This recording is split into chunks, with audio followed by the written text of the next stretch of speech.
Good afternoon. It's a great pleasure for me to introduce you today Dr. Sergio Giannattasio. Sergio Giannattasio is a senior scientist at the CNR Institute of Biomembranes, Bioenergetics, and Molecular Biotechnologies in Bari. He has been director of this institute for the last 2 years, more or less, isn't it? Sergio is actively involved in studies on mitochondrial biogenesis, mitochondria, metabolism, bioenergetics, and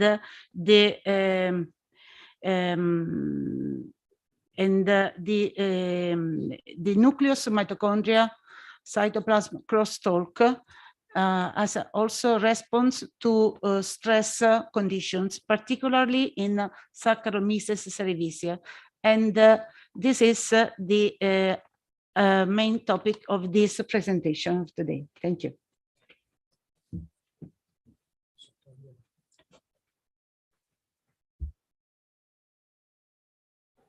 Okay, good afternoon, everybody.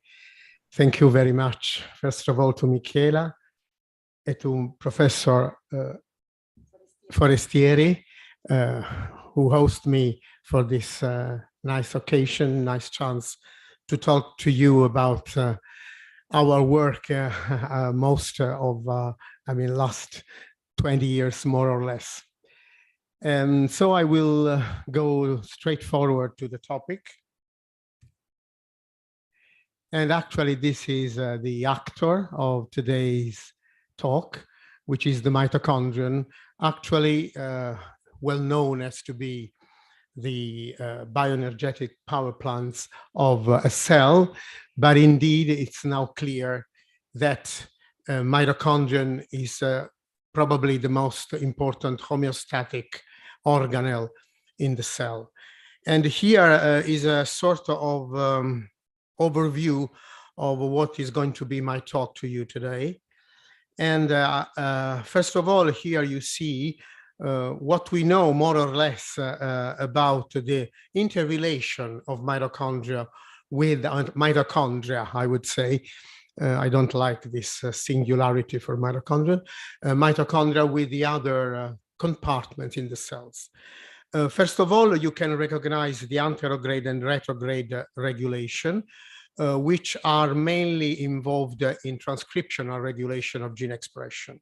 We will just have an idea of Anterograde regulation, and most of my talk will deal with my favorite topic, which is retrograde regulation, and we will try to understand what is its physiological function and what we have done in Bari about this. And just to give a flavor of the complexity of what are mitochondrial cytosol nucleus communication, I will just quote at the end something about the crosstalk between proteostasis in cytosol and mitochondria, which is going to be a very complex problem, but still quite relevant and probably to be integrated with what we know about transcriptional regulation. Well, just for the few people who really don't remember what mitochondria can do, here is an overview. Mitochondria, of course, are semi-autonomous organelles, and they have their own genome. Actually, it's not only one molecule, as you know, and they are the main site for metabolism of amino acids, the biosynthesis of iron sulfur clusters. And of course, they are very important that don't have to talk to you about this, the regulation of cell death, regulated cell death, among which we can recognize apoptosis, but actually we will see also during my talk some other class of this kind of regulated cell death. And since this is a semi-autonomous organelle, more than 90% of their proteins must be imported from the cytoplasm because they are encoded by nuclear genome. So this is probably the first of two slides I will spend about what is known now as anterograde regulation. That is, most of the function of mitochondria strongly depends from the nucleus through this communication pathway, which is a quite complex one. Of course, one of the first point of regulation is, of course, the protein import processing machinery, which is carried out by two major complex, Tim and Tom. And but not only, because actually here is a really complex overview. I will just spend some seconds to explain. And here you have already some relations, some homologies between yeast and mammalian cells. Why yeast? We will soon see why. And you can see that independently of the fact that protein, mitochondrial protein must be imported, so the regulation of import process, it's very relevant for unhealthy mitochondria and unhealthy cells. But anyway, there are all a set of transcriptional regulators, like you can see PKA rather than the PARP1 and the very famous PGC1 alpha and also PC53 transcriptional regulators that actually most of their role is to sense the environment, actually, the nutrients and all the signal from extracellular environment. And this is clearly evident also to the homologous conditions in yeast cells, which is a very well-known eukaryotic model organism, which is unicellular. And so its environment, it's mainly the relation with the environment is mainly through the nutrients which are outside the cell. So most of this pathway, transcriptional regulatory pathway, are mainly sensors of the nutrients of the carbon and nitrogen source, which are present in the extracellular environment of the yeast cells. You can see also already something that we are going to talk later as well, which is NIF1, which is actually the homolog of the kinase of the PKB, of the PKA and PK kinase, and also the TOR pathway, which is well known, its counterpart, or the SCH9 kinase, which is another kinase which is known in mammalian cells as AKT. You can realize that in mammals here is not depicted properly TOR pathway, because there is still, I mean, a class of people who doesn't see TOR as a mitochondrial function regulators, but that's wrong, because TOR, just because it senses, especially we will see about it, the nitrogen sources, it's relevant also for mitochondrial functionality in mammalian cells. So this is what how the nucleus controls somehow the transcription of the relevant genes which are important for mitochondrial function. Now I will spend some time about our favorite model organism in our lab, which is the yeast, Saccharomyces cerevisiae. Why it's so important? Well, most of what we know about eukaryotic cells comes from yeast. Not only the, I mean, I don't have to say about the cell cycle, but everything up to the autophagy regulation or other important processes have been discovered first in yeast and then translated into higher eukaryotic cells. And this is because yeast can be easily grown, and it's not so, secondly, a problem, but you can really define in a perfect way the environment in which they grow. So you have a very strict control of this. And so the environmental parameters are very, very strict, and you can really play with them. And then you can see, of course, from some people is also relevant for the fact that we don't use animals, even though sometimes we really need animals. So I don't really saying that we don't need mice. But anyway, for most of the fundamental research, yeast is still a valid alternative. And what is relevant to our talk is that as all microorganisms, the two different phases of growth of yeast populations are relevant also for the high eukaryotic cells. In fact, in the logarithmic growth phase, in which you have a highly replicative function of the cell and the cell cycle is active, this is a very good model for proliferating cell, like, for example, cancer cells. And moreover, if we work with stationary phase cells in G0, we are in a condition of post-mitotic cell model, like, for example, neurons. Another important aspects relevant, for example, to cancer biology is the Crabtree effect of yeast. Normally, most yeast cells prefer glycolysis to live and repress respiration, which does not mean at all that mitochondria are dysfunctional, are just repressed. And when during the growth, the glucose is, reducing its concentration, and you have increase of the fermentation product, which is ethanol and acetate and other molecules of this kind, you start increasing mitochondrial biogenesis. So you have a very, in the so-called deoxic shift, a very interesting model to study mitochondrial function. And last but not least, many yeast cells, including Saccharomyces cerevisiae, can cope with the lack of mitochondrial DNA without having any problem for the life. And so this really allowed to understand very well the interrelation between mitochondria and the nucleus. But why Saccharomyces cerevisiae was so important for us? Because we were interested in fact, in the intercorrelation between mitochondria, the nucleus, and the cytosol. And the first discovery of mitochondrial signaling relayed by mitochondria and impinging on the nucleus was found for the first time in Buto's laboratory in around 1987 in Dallas in USA, when he found that the lack of mitochondrial DNA causes a transcriptional reprogramming of the nucleus. Actually, it was really clear that there were specific genes that were specifically upregulated in their transcription. And specifically here you see the prototypical of this retrograde target gene, which is C2. What is C2? Is the peroxisomal isoform of citrus synthase.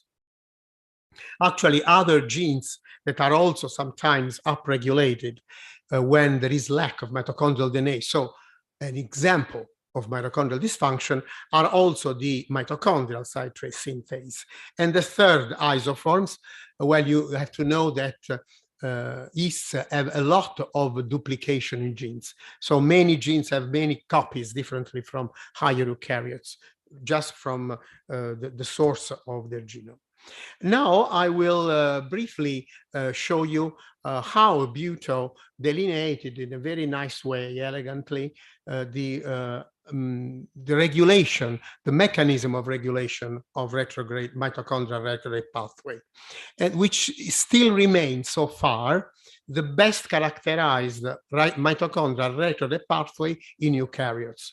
Because as you will see, we know something in mammals, but just spots of function.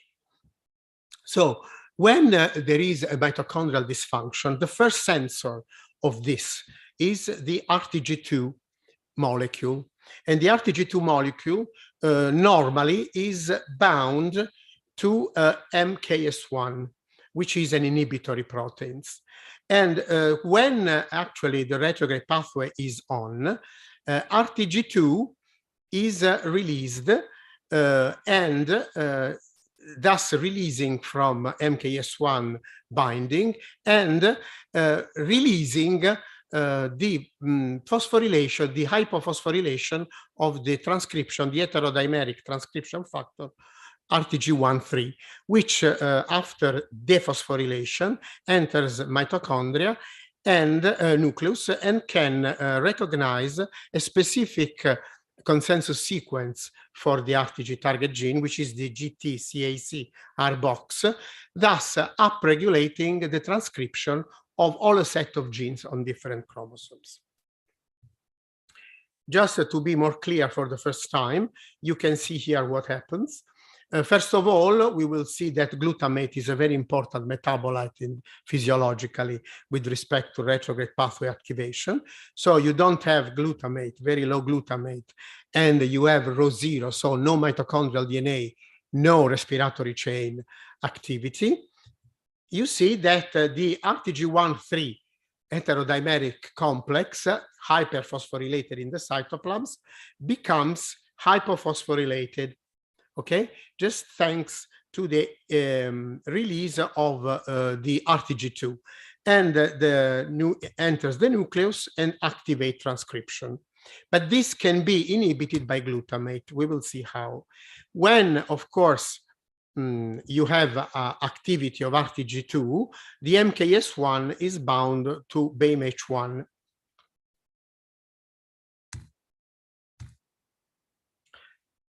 A very important point in the retrograde pathway activation in yeast cells is its relation. It was since the first time when it was discovered, the relation with the TOR pathway. And actually, this was my first study in this respect. And just to make a long story short, without showing any particular experimental results, we know at that time, more or less, that the inhibition of TOR can activate most of the similar genes which are activated by retrograde pathway. That is, really inhibiting TOR activate the retrograde pathway. So my point was to understand how are the relation, if this is the relation is compulsory or there may be some autonomous regulation. And indeed, this is the case. So when you have mitochondrial dysfunction, and I repeat, Rho0 mitochondrial DNA deletion is just an example. It's a very extreme experimental example of mitochondrial dysfunction. I stress this point, and I will go back to this point later, because the difficulty of this communication between mitochondria and the nucleus is understanding the physiological role of these pathways. So in this experimental setup, we have activation of retrograde pathway with activation of C2 and another prototypical target gene, which is at the beginning, they were the first to be studied, the D-lactate dehydrogenase gene. But when you inhibit TOR, you activate a cascade of phosphatases, TAP1242, and on the one end, you know that TOR regulates nitrogen metabolism, actually catabolism. And you see that GLIL3 and GAT1 are transcription factor involved in upregulation, for example, of glutamine synthase. And this is DAL5 is a permease, very important for the sensing with the environment because it's an amino acid permease in the plasma membrane of yeast. And of course, TOR activates this kind of transcription. And when you inhibit TOR, you have not only this, but you also have activation of the retrograde pathway. So you have both the activation of GLIN1 and DAL5 transcription, but also retrograde target genes transcription. Now, in that period, when I went to the first time in the lab of Ron Buto, it was discovered that LST8, which is part of the TOR complex in yeast, but also in human cells, is a negative regulator of mitochondrial retrograde pathway. Studying different mutants of LST8, it was possible to dissect different function of LST8, impinging both specifically on the transcription of nitrogen relevant catabolism relevant gene, or with relevant for retrograde pathway activation at different stages, both upstream of RTG2 or directly on the transcription factor. Just to make a long story short, we just discovered that the regulatory response to mitochondrial dysfunction, that is activation, for example, of C2 due to a mitochondrial dysfunction, is completely separable from the activation of the same gene by inhibition of TOR. So they are regulated separately and independently. And they are also in additive way. So when we started to study the retrograde pathway in Bari, actually we already know something about the retrograde pathway that is summarized here. You can see, first of all, the main players, MKS1, BMH1, the TOR that I told you about, and of course RTG1-3. But it has to be stressed that there are also, they were already discovered, some retrograde pathway RTG2 independent, which you can see here. For example, they activate, for example, genes that are involved in ammonia transfer, the PDR genes, which are the multi-drug resistance in gene, and also another kind of important retrograde pathway activated in response to mitochondrial depletion, which does not at all involve RTG2. So already at this level, it is relatively a complex scenario. And you have also to recently, I also anticipate here, it has been discovered that proteasomal degradation is also important to regulate or directly some proteins of the retrograde target gene transcription, like the citrate, the peroxisomal citrate synthase per se, but also the regulation of MKS1, because MKS1, where it is neither bound to RTG2, nor to BMH1 and is free, is degraded by the proteasomal degradation. So it's a very complex regulatory mechanism. Actually, so far, and more than 20 years has passed so far, we don't know much about RTG2 because it's a non-essential gene. You can live, yeast cells can live without RTG2. RTG1-3 transcription factors are well-known transcription factor of B helix, loop helix, zip domain family. And RTG2 is known only to be a cytoplasmic protein and has at its N-terminal part an ATP binding site. That's all. We don't know much about this. And still now, a very important problem, which is the same in mammalian cells, we don't know what is the signaling molecule which activate the mitochondrial retrograde pathway. So we know only that from a recent work that most of the residues of RTG2 involved in the retrograde signaling are in the ATP binding loops. So we have only indirect idea that ATP could be relevant to the regulation, but there are no biochemical evidence of this. And very important to our discussion is the RTG mutant cells are unable to utilize acetate as a sole carbon source, and they are glutamate auxotrophs. Now, this is very relevant to our major questions at which we enter our experimental study. What is or what are the physiological roles of mitochondrial retrograde pathway? Well, this problem of glutamate auxotrophy was very relevant because since the lack of mitochondrial DNA causes respiratory chain complete disactivation, so no respiration at all, it's clear the TCA cycle, it's blocked because NADH cannot be used. So most of the genes that are upregulated are good to supply the glutamate that alternatively will not be possible to obtain by an active TCA cycle. So that's clear. And you can see here very nicely, glutamate plus, no glutamate here. If there is no glutamate and you have deletion, this is one of the strengths of yeast. You see the organism completely. In one night, you have an answer. Because you know here that you have deleted the RTG pathway regulators, and so the organism dies because there is no glutamate. So this is probably one of the most strong metabolic reason why mitochondrial retrograde pathway is activated, to supply the basis for biosynthetic pathway for amino acids. And this is clear, incontrovertibly demonstrated.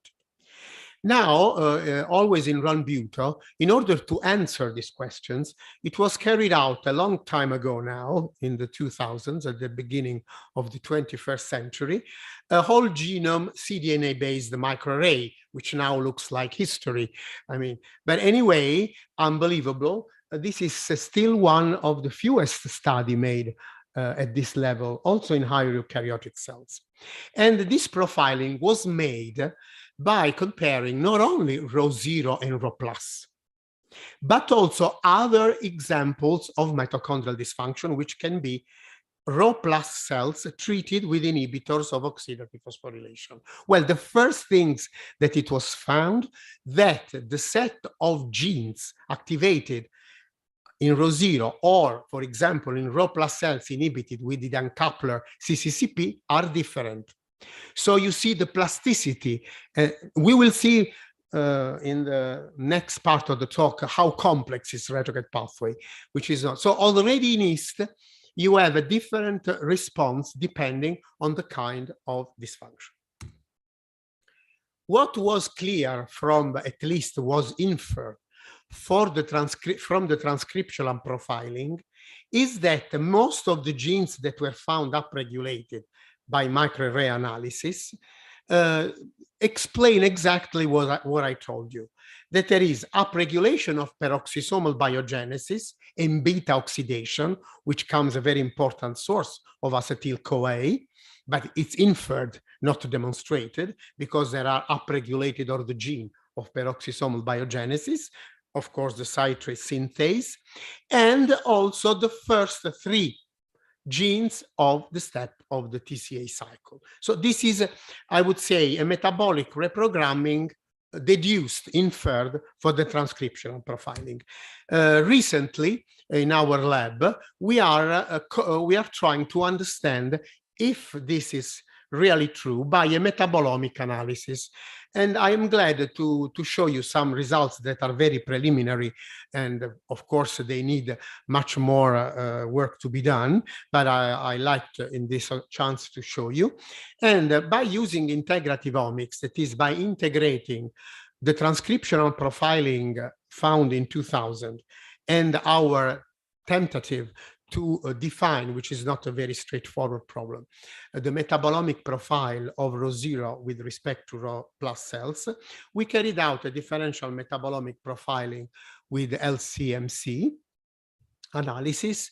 And the first results, very first results, that of course has to be still confirmed and of course completed, show very interesting preliminary results. First of all, that although all the amino acids, all the dicarboxylic and tricarboxylic acid are of the TCA cycle have a lower level, much lower level than in Rho+ cells, the only amino acid remain alpha ketoglutarate, the also keto acid that remains at the normal level without any change. So this is really a strong evidence of the fact that the retrograde pathway maintains physiological level. There is no change between Rho+ and Rho0 almost. Then we found, but we have to go deeper in this, an increase in the accumulation of aromatic amino acids, probably could be related, but we have to show this to NAD biosynthesis. And very importantly, ILV5, which is also a very important retrograde gene, which codes for a protein which is involved in the mitochondrial DNA stability. It forms the nucleoids because mitochondrial DNA is nonate. It has a sort of histone, they are called nucleoids, and IL5. But IL5 is also an enzyme, and it is involved in the biosynthesis of propanoate, of this hydroxypropanoate and butanoate. And of course, this is something very important that we should like to go deeper, but we have to go on. But still, we are getting new information with this technique. And very interesting, and this is good because a retrograde pathway maintain live cells. At the cellular redox homeostasis level, there is no big change because you can see that the ratio between NADH and NAD plus and also the glutathione reduced and oxidized forms remain virtually the same in Rho plus and Rho zero cells. So homeostatically, it's really a good point. Another important role of retrograde pathway that it was shown in Jasvinsky laboratory is the regulation of aging of the lifespan. And this was possible to study in Yeast, because Yeast is also very useful to study the two kinds of aging that we can find. Those involved in actively replicative cells, which is the replicative aging, or the chronological aging. We are now talking of the most interesting one of the aging process, which is the number of cells that can produce daughter cells, because at a certain point of their life, they stop replicating, but still they are alive. And this is the replicative aging. That is, you count how many daughter cells you produce during time. And he realized that Rho zero cells of different strains have an elongation of the lifespan, of the replicative lifespan, as you can see in the upper panel. And then it was nicely demonstrated that if you inactivate RTG pathway, like here in RTG2, I have to put, or I can move, it's better in this way. You see, there is a deletion of RTG2, which is the main regulator. So there is no mitochondrial retrograde pathway. You lose in Rho plus, you lose in Rho zero cells completely the increase in lifespan. So there are also other evidence about this, but it was clear that the retrograde pathway prolonged the lifespan, the activation of the retrograde pathway. So our interest was in understanding if the retrograde pathway is important on how the cell responds to the environment more than to intrinsic problem. Because now it's clear that cell homeostasis depends strongly on the interrelation between mitochondria, the nucleus, and the cytoplasm. And so the problem is that you have to understand after a certain changing condition if the cells die or live. And at that time, when I started to work with Yeast, it turns to be, it was discovered around in the end of the 1990s, that also Yeast can undergo a regulated cell death process, which resembles the one that occurs in higher eukaryotes like mammalian apoptosis, which, just to remind you, a mammalian apoptotic cells shows chromatin condensation, nuclear DNA fragmentation, externalization of phosphatidylserine on the outer leaflet of the plasma membrane, membrane, of course, and cell fragmentation into apoptotic bodies. Then, even though at the beginning it was hard to convince, but nowadays it's clear that Yeast can recapitulate all this kind of regulatory death process. So at that period, it improved the toolkit of that Yeast can be used for studying such important process like cell homeostasis and response to stress. Because in Yeast, we can recognize very similar, identical morphological markers of apoptotic death, like DNA fragmentation by tunnel analysis, formation of, for example, reactive oxygen species accumulation, you can dissect if it is a necrotic or regulated necrotic cell death rather than a pure apoptotic pathway. So in one word, to make a long story short, you can recapitulate in yeast most of the most important process like necrosis, apoptosis, and of course autophagy. The Nobel Prize just 2-3 years ago was given to Japanese researchers for dissecting the molecular mechanism of autophagy. So with this tool in hand, well, this is just to know how physiological is cell death in yeast, because probably it occurs certainly in cell colony differentiation, because the colony of a yeast cells has a different kind of cells. Some of them dies for the benefit of the younger. And during chronological and replicative aging, you have regulated cell death. Or for example, when two identical mating type are met together, one of the two die by apoptosis. So there are physiological conditions in which the regulated cell death, apoptotic-like cell death, is activated. In our laboratory, we have deeply studied the regulated cell death induced in yeast cells by acetic acid. Why acetic acid? Because it's a byproduct of fermentation, and it's well known to be an inhibitory effect, the accumulation of acetic acid, for example, in industrial fermentation. Anyway, it's very relevant physiologically to the yeast population. And remember, just to quote, that we have yeast also in our microbiome. And this is going to be a very relevant topic for the homeostasis of microbiome in our gut, for example. And so, to make a long story short here, you can see here, for example, chromatin condensation. We have studied, this is tunnel analysis with the DNA fragmentation. Anyway, we have dissected all the mechanism activated by acetic acid as an undissociated acid, so at a very low pH in the environment, which causes cytochrome C release, for example, accumulation of superoxide species and hydrogen peroxide. And there is also a caspase-like activity. I will not spend much about this. Probably if you are interested, I can talk to you. I can answer some questions.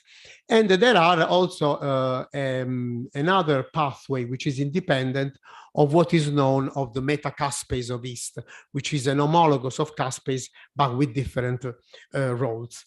What is important in this talk is that this acetic acid-induced regulated cell death is a bona fide model of the apoptotic cell death pathway in mammals, because it resembles mainly all the features of a mitochondrial apoptotic pathway. So we have used this just to understand something about the role of retrograde pathway.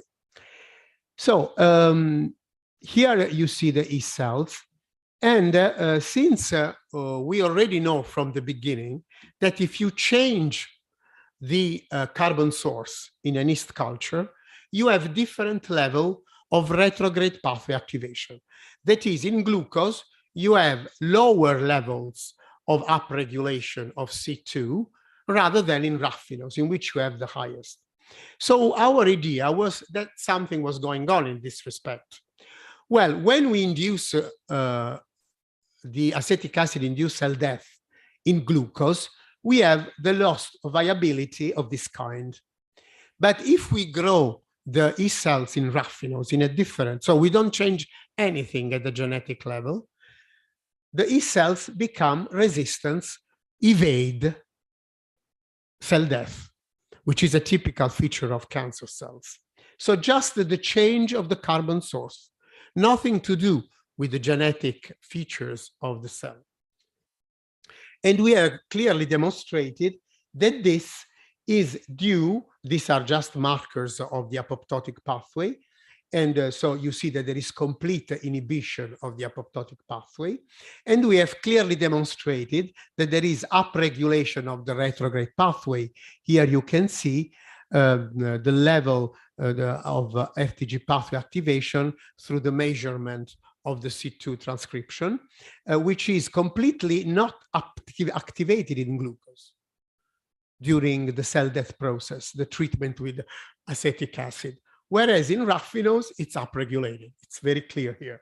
And probably this was one of the first examples of a physiological analysis of retrograde pathway. And still now, these experimental evidence are lacking, because we always study, and we will see also at the end of my talk, we always study situation at the steady state, situation of some mitochondrial defect, but fixed. So we don't know what's really happening during the lifetime. And there is also here the evidence of dephosphorylation of the transcription factor. So we have clear evidence. Very important is that we also have in raffinose a very high increase in respiration.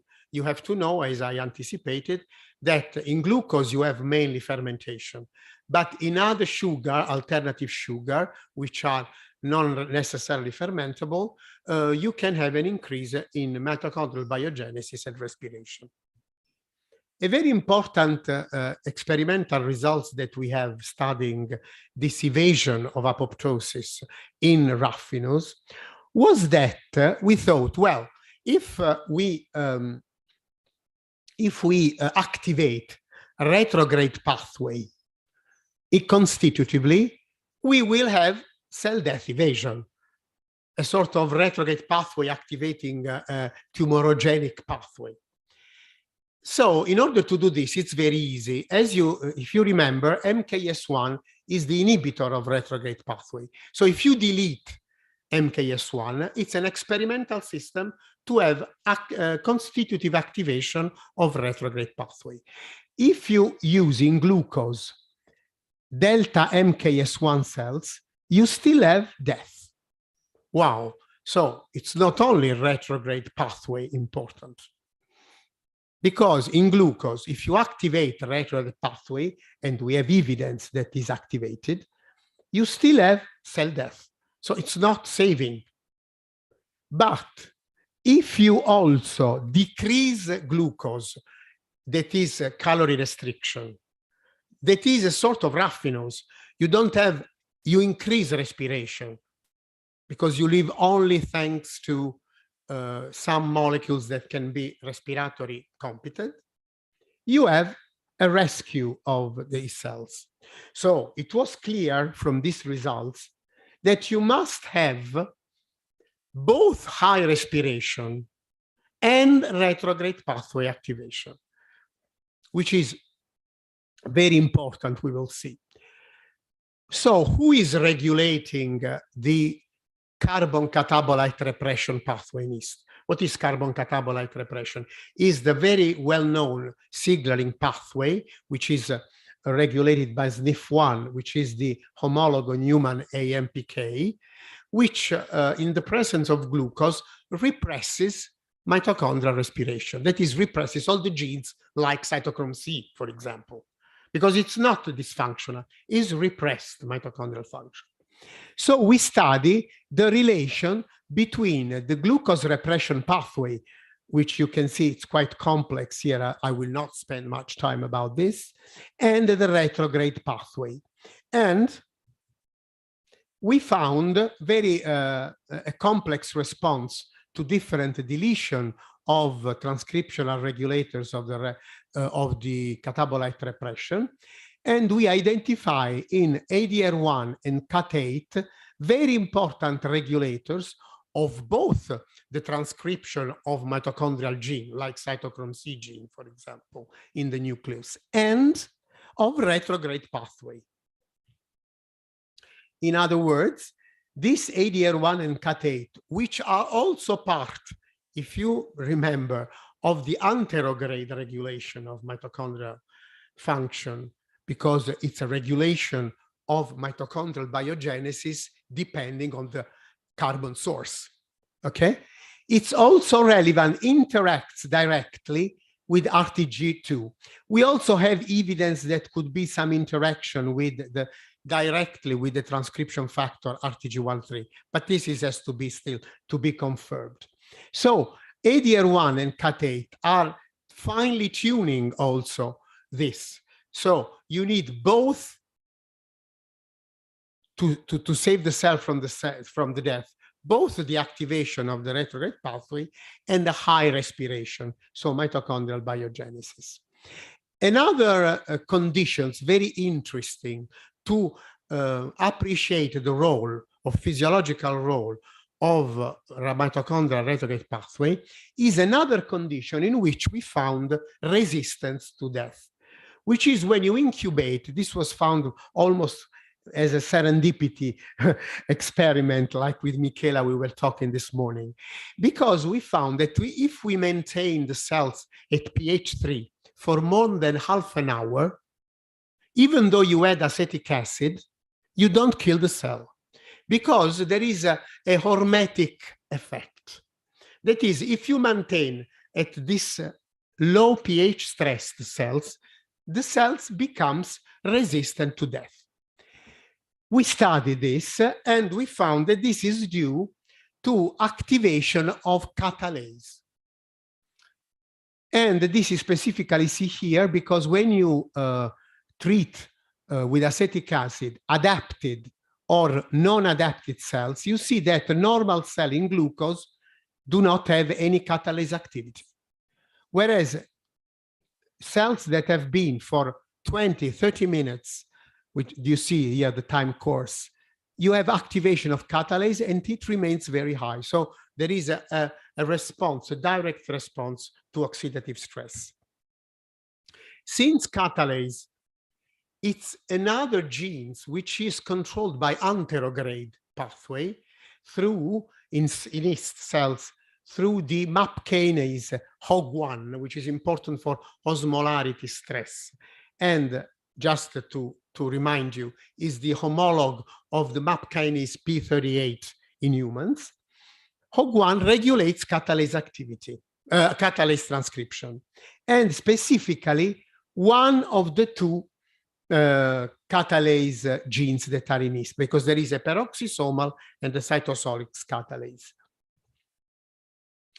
And you can see here are the real-time PCR results, that both deletion of RTG2 have an effect on catalase activity, which is the cytosolic one, because the peroxisomal one, because the cytosolic is not affected at all, because OG1 specifically activate that catalase. So the enzymatic activity we measured belongs to the CTT1 catalase, but also delta OG1 impinges have an effect on the expression of a retrograde target gene. So there is an interrelation between another anterograde pathway, which is the osmolarity glycerol stress pathway, and the retrograde pathway. In other words, to make, as we say, a long story short, at low pH, RTG2, we show, did not upregulate the retrograde pathway. So we found a new function of RTG2, but activates phosphorylation of HOG1, and so upregulation of the catalase gene. So you see that RTG2 is not simply a sensor of mitochondrial dysfunction, but it depends on the stress. So in this scenario, we could add these important branches, one which relates to the SNF1 signaling carbon catabolite repression, which is a very important counterpart in mammals, which is the MPK kinase, and of course, the osmolarity glycerol, which is important in stress response. So you see that the RTG pathway, together with high respiratory capacity, causes cell death evasion, and cell stress response depends on the extracellular environment, which is the very important point. So we are not changing the condition. So if you think of cancer cells, the microenvironment, it's quite relevant. It's the most important part of the story because we are not changing anything in the cells in our setups. And RTG2 is a sensor of extracellular environment and contributes to cell stress response by reducing the oxidative stress and maintaining metabolite fitness. If oh, it's 1 hour, okay. I don't know if I can give you a fast show of an application of our results on cancer biology in the study of BRCA2 function, if you want, or I can stop here. But it's, I will be very fast. So just because there is, for example, it is very well known that NF-κB is a retrograde regulators in mammals. It is not only involved in stress response and inflammatory stress response, but when you have Rho0 cells, you activate NF-κB signaling. So this is one of the best known homologs of RTG2, even though we don't know about its regulator. I mean, we don't know what is the what are the regulator of mitochondrial dysfunction which activate NF-κB. And these are an overview of the main genes that are activated upon mitochondrial dysfunction in different conditions in human cells. But it's just a set of different genes, different regulatory proteins that have been identified as being activated without knowing the molecular mechanism of their activation. And they are well involved in malignant transformation and chemoresistance. So you see that retrograde pathway seems to be the response to mitochondrial dysfunction, seems to be a pro-oncogene activity. That's the point. So we entered to study a very famous, one of the first oncosuppressor, which is BRCA2, which is known to be involved in the double strand break repair, in homologous recombinational repair. And just to be fast and not to bore you too much, we know that germline mutation of this oncosuppressor causes confer susceptibility and causes cancers in many types of tissues, including not only breast, but ovaries, pancreas, and prostate. We will talk about this briefly. But what is very well known from the biochemical point of view is its function. It was dissected very well in homologous recombination. And we know very well the interaction between BRCA2 and other protein in recombinational, homologous recombinational process for DNA repair. But we know, for example, that if a man with prostate cancer is found to have a mutation in BRCA2, has a very high risk of rapidly progressing in a lethal form of prostate cancer.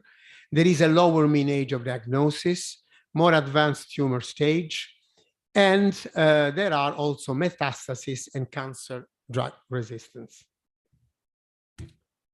We have found in our laboratory, in collaboration with Arbini in New York, that mitochondrial dysfunction causes decrease of the level of BRCA2.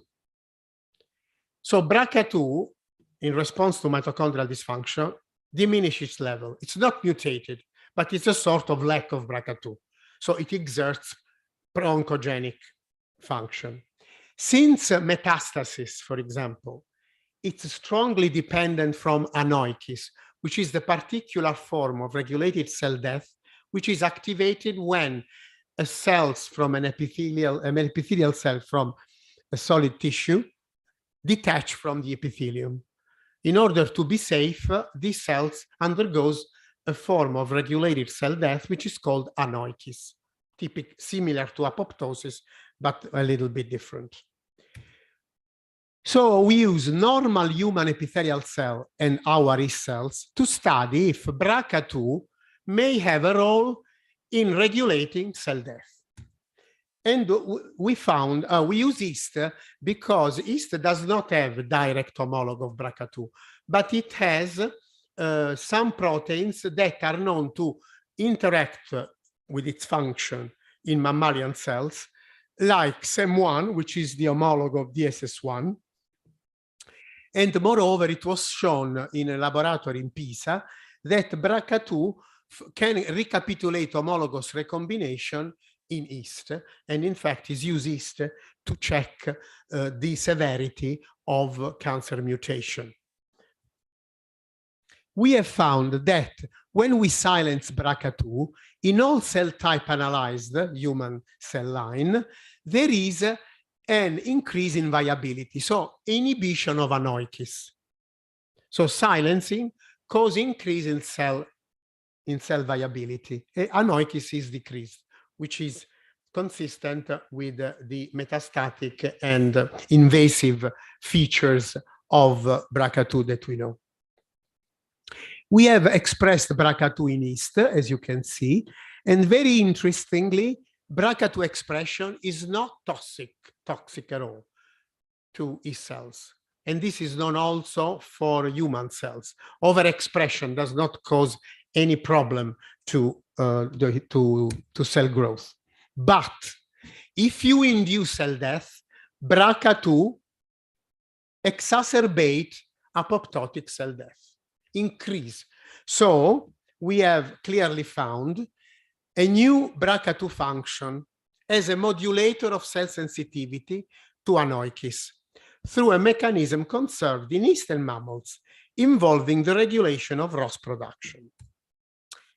Based on this evidence, we have carried out an RNA-seq analysis by comparing yeast cells which die without BRCA2 and the yeast cells which die in the presence of an expression of BRCA2, of the oncosuppressor.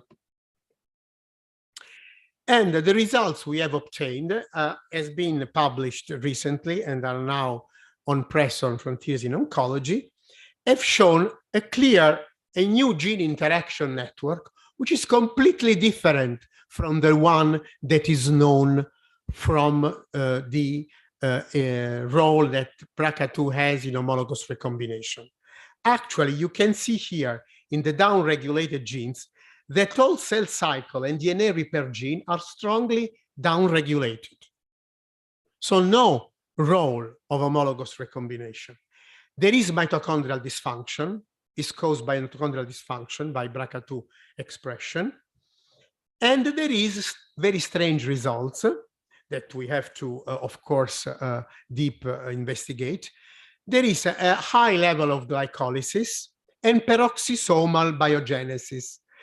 In other words, if you check the genes upregulated, there is clear retrograde pathway regulation, which is actually the contrary of what we have seen so far. Because here we have an increase in the death process. What is anyway very important in this discussion is that distinct stress responses are activated by BRCA2 upon cell death induction. That is, depending on the cell stress, BRCA2 function in a different way. Other groups also, some years ago, have hypothesized that BRCA2 is a hub protein with intrinsically disordered regions that can arrange their conformation in a different way, giving a different function depending on the signals in the cell. So this is a clear evidence of the plasticity of the response to environmental stress and how it's difficult to give a general value if you don't know exactly the experimental condition in which you work. So, I mean, this is clear that metabolic reprogramming is also relevant to BRCA2 oncosuppressive activity. And in this paper, we invite people to study also this part of the story, because so far people is only studying the homologous recombination. And just to finish, I would say that different mitochondrial retrograde pathway exists. And the very big problem in human cells and in yeast cells that most studies have been performed under different environmental conditions with different yeast cell types. Just to give a last 1 second evidence is that nowadays, starting from the evidence in Caenorhabditis elegans, it was clear that there is a retrograde response activated by defect in the proteostasis of mitochondrial proteins. But people is studying in yeast the same, and depending on the defect in protease homeostasis, that could be unimported mitochondrial precursor protein, rather than mistargeting of mitochondrial proteins, proteins that do not go to mitochondria but to other organelles, or mitochondrial protein import defects in the protein import machinery, you have different response and you have different experimental conditions. And nobody so far study if retrograde RTG retrograde pathway is activated in this case. Just this is very strange. It's really a very strange problem. Only one guy, Boss, in a laboratory in USA, made something like the study of Rho0, Rho+. It studies the transcriptional reprogramming of a particular defect in which they block a protein in the translocating protein system, the clogger proteins, so making like un tappo to close the pore. And so the proteins could not enter. In this case, they found a transcriptional reprogramming that involves proteasomal degradation, chaperones, so completely different. So we need now really to integrate all the retrograde pathway that we know in different cell type and different experimental setup, different environmental conditions. So I would say that we are at the dawn of the mitochondrial retrograde pathway, and we really need to integrate all the knowledge about this.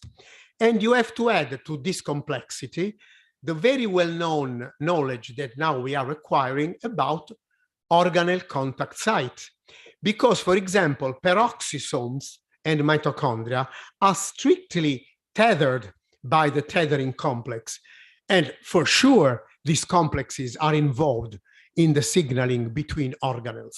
So really now we can say that yeast is going to be, in this century, a very good model for systems biology, because using omic techniques and other cellular biology techniques, we could try to understand the relation between the different level of mitochondrial function. The well-known, the very first slide of mine, in which we see all the function that we know since a lot of time that mitochondria exerts, their physiological role, and the disease that can ensues from defects. So this is a very big challenge for the future of cellular biology.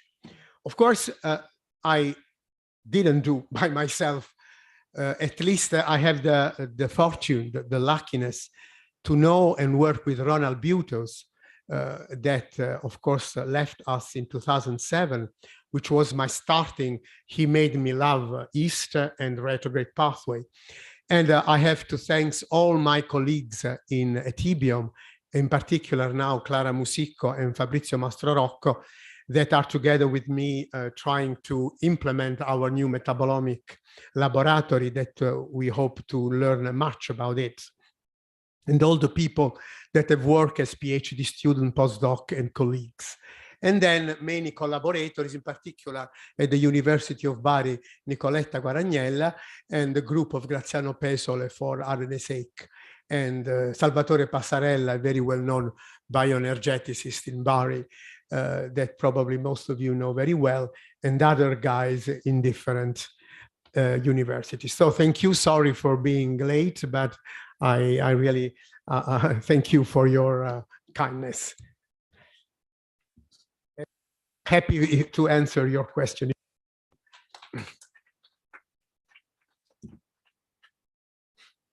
Thank you, Sergio, for this really fascinating and inspiring lecture. Is there any question from the audience?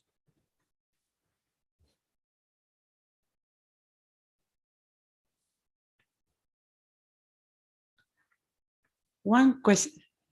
No, one question is I see that it's really challenging to think to target the retrograde mechanism, for example, in cancer cells. So, do you know if there is there are any attempts to address this point? What actually, thank you for these questions, because you got one of the problems that I tried to, show with my lecture. Actually, what people who's working with cancer cell has been doing so far is just to set up an experimental system to cause mitochondrial dysfunction. And they just see that if you have Rho zero cells by ethidium bromide, or you inhibit respiratory chain, or you block mitochondrial protein proteostasis, whatever you do, you have a response which sometimes it's correlated with increase in invasion activity, metastatic process, and things like that, but only at the experimental level. And so far, no attempt to target these features of the mitochondrial dysfunction response of human cells has been actually exploited to try to stop. But the reason is just the one that I hope I transmitted to you, that like all signaling pathway, it much depends on the environment. So you have seen now, for example, for the example of BRCA2, like actually we found that retrograde pathway is activated in his cells during exacerbated cell death process, which is the contrary of what I've shown. So probably here, the effect of BRCA2 expression causes this, but we don't know why. So what is important is always the context. So it's very difficult.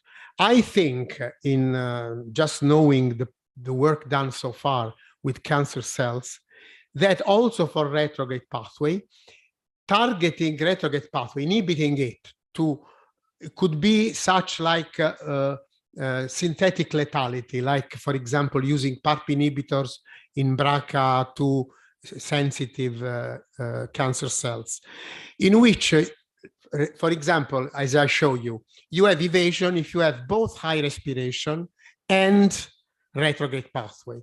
So in some type of cancer cells, you can try to inhibit both things, and probably you kill specifically the cancer cells. But it depends on the cancer cell type. You have to study the problem for each cancer cell type. The risk is that you can induce adaptive processes that make the cells more resistant. This is probably what is the most interesting part for tumorigenesis, because the microenvironment, I mean, it's not said that you have mutations. I mean, certainly cancer is a genetic disease, but we also know that some particular condition which cannot impinge directly on DNA can cause cancer. So probably this shows how the environment, the nutrients, which is of course for human tissue is the microenvironment in the particular set of cell in that tissue, can have an effect. And this is also important. For example, it's becoming important, and it's becoming to be studied with microbiome homeostasis, because in the environment of the mucus and all the other epithelial cell of the gut is becoming a very well-studied system for understanding if, for example, microbes can cause somehow cancer in this way. Thank you. Is there any other question? Okay. Okay. Thank you. Thank you, Sergio. Thank you. Thank you so much. Really nice presentation. Thank you.